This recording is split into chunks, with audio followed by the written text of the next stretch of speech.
Expressway,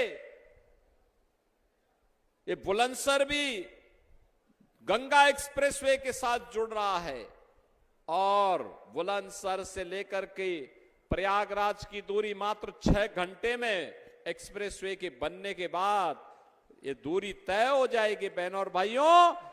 और अगले वर्ष महाकुंभ है।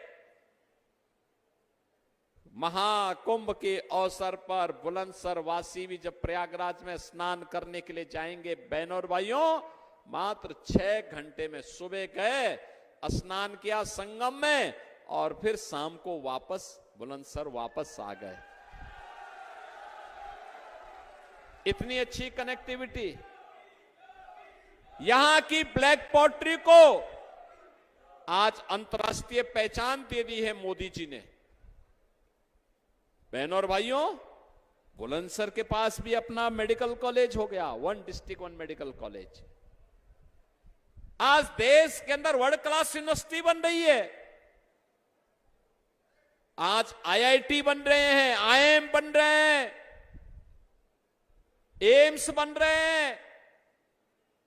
और बुलंदशहर के लिए तो कहना ही क्या, बगल में ही इंटरनेशनल एयरपोर्ट जेवर भी हम बना रहे हैं, फिल्म सिटी भी बना रहे हैं। अब यहां के युवाओं को फिल्मों में जो कार्य करने के इच्छुक होंगे, उन कलाकारों को मुंबई नहीं जाना पड़ेगा, बल्कि मुंबई का कलाकार यहां के कलाकारों के साथ कार्य करने के लिए यहीं पे आएगा, यहीं पे बगल में। आप सोचो, स्पोर्ट्स यूनिवर्सिटी भी हम यही बना रहे हैं। देखा ना, चीन को पछाड़ करके यहां की बेटी पारुल चौधरी गोल्ड मेडल जीती तो हमने तत्काल उसको डिप्टी एसपी की नौकरी दे दी, डिप्टी एसपी की। आप देखो ना, ये सारे कार्य अब स्पोर्ट्स यूनिवर्सिटी भी हमने यही बगल में मेरठ में दे दी है। और इसलिए बहनों और भाइयों, एक तरफ विकास हो रहा है। आप सोचो, एक हिंदुस्तान है, 80 करोड़ लोगों को 4 वर्ष से फ्री में राशन, और दूसरी तरफ पाकिस्तान है, भारत से बड़े शौक से अलग हुआ था, आज भूख के लाले पड़ रहे हैं, भूख के लाले मर रहे हैं, भूखों मर रहे हैं वहां पे। बहनों और भाइयों, देखिए तो पाकिस्तान बनने पर देश की उर्वरा भूमि वहां गई, जनसंख्या कम गई, भूमि ज्यादा गई, लेकिन आज पाकिस्तान में भूख के लाले हैं और हिंदुस्तान फ्री में राशन का वितरण करके अपने लोगों को मजबूत कर रहा है। जितनी पाकिस्तान की आबादी नहीं, उससे ज्यादा लोगों को हिंदुस्तान ने गरीबी रेखा से ऊपर करके उभारने में मदद कर दी है पिछले 10 वर्ष में मोदी जी के नेतृत्व में। 60 करोड़ गरीबों के लिए फ्री में 5 लाख की आयुष्मान भारत की सुविधा।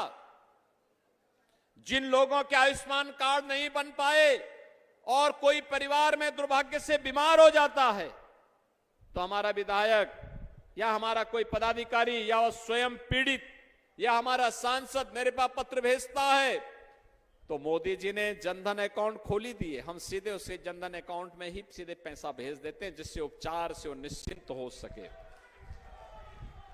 बहनों और भाइयों, 50 करोड़ लोगों के जनधन अकाउंट खुल गए, 12 करोड़ किसानों को प्रधानमंत्री किसान सम्मान निधि का लाभ मिल गया, 12 करोड़ गरीब घरों में शौचालय बन गए, 10 करोड़ महिलाओं के लिए उज्ज्वला योजना के फ्री में कनेक्शन मिल गए, 4 करोड़ गरीबों के मकान बन गए, और अगले 5 वर्ष के लिए मोदी जी ने आश्वस्त किया है कि 3 करोड़ अन्य लोगों के लिए मकान बनाएंगे। बहनों और भाइयों, 2.5 करोड़ घरों में फ्री में बिजली के कनेक्शन दिए गए। इतना भारी काम, गरीब भी कल्याण भी, विकास के कार्य भी, सुरक्षा भी। और सपा बसपा के लोग तो क्या करते थे, दंगा करवाते थे। मुरादाबाद में दंगा करवाया था कांग्रेस ने 1980 में, और दंगाई को छुपाने के लिए फाइल सपा बसपा कांग्रेस इन लोगों ने दबा के रखी।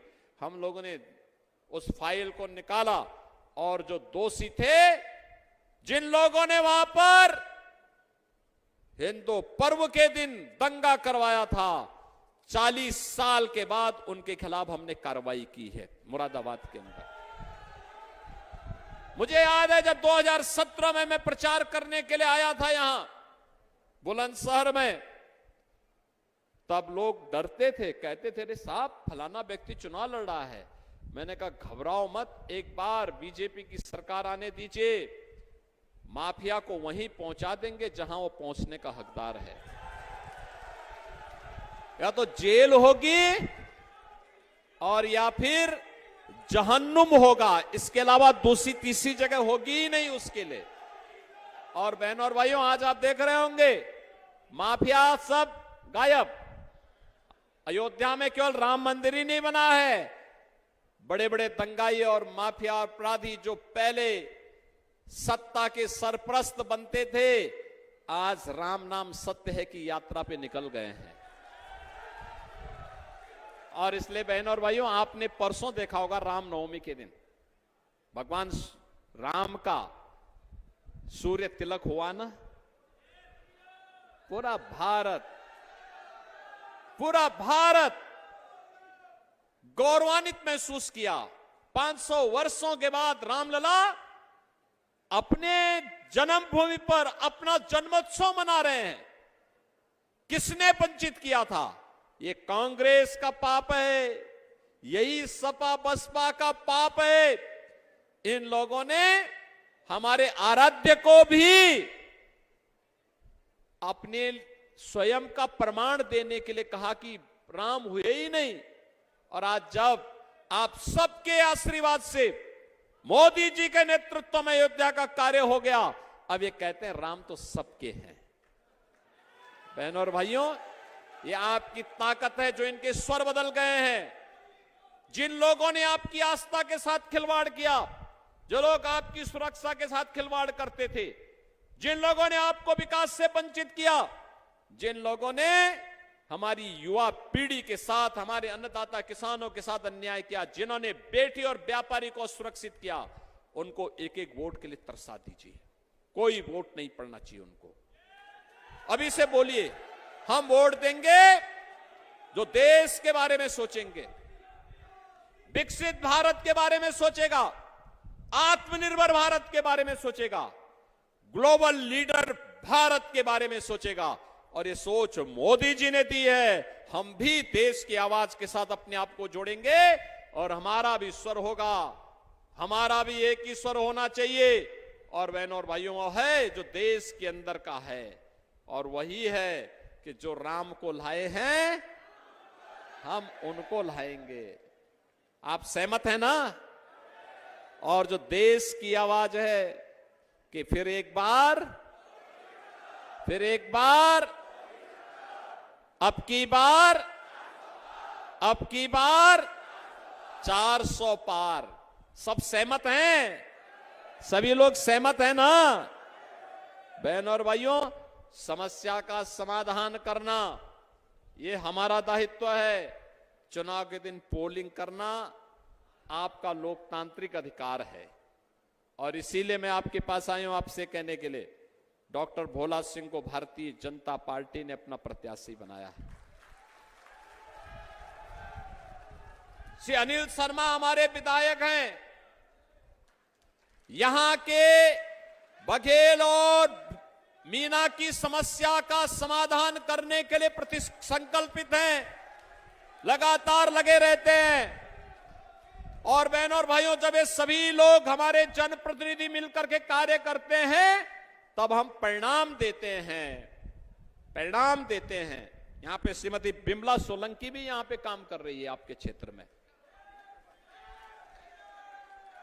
और बहनों और भाइयों, मैं इसीलिए आप सबका आह्वान करूंगा, 26 अप्रैल को चुनाव होने हैं। चुनाव के दौरान प्रत्याशी से अपेक्षा करना कि वो घर घर जाए, अत्यंत कठिन होता है बहनों और भाइयों। चुनाव के बाद वो घुमाइए, बुलाइए, खूब घुमाइए, लेकिन चुनाव के दौरान आपको मोदी जी का प्रतिनिधि बनना पड़ेगा, स्वयं डॉक्टर भोला सिंह बनना पड़ेगा। सहमत हैं?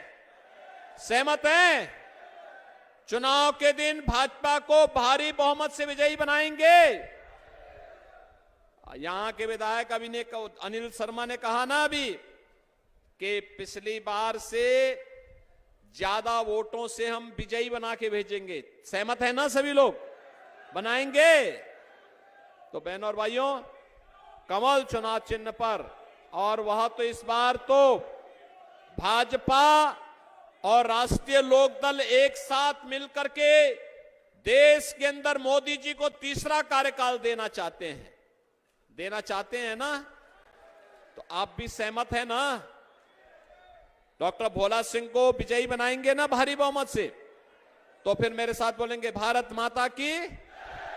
जहां तक मेरी आवाज जा रही है, दोनों हाथ ला करके बोलेंगे भारत माता की, भारत माता की, भारत माता की।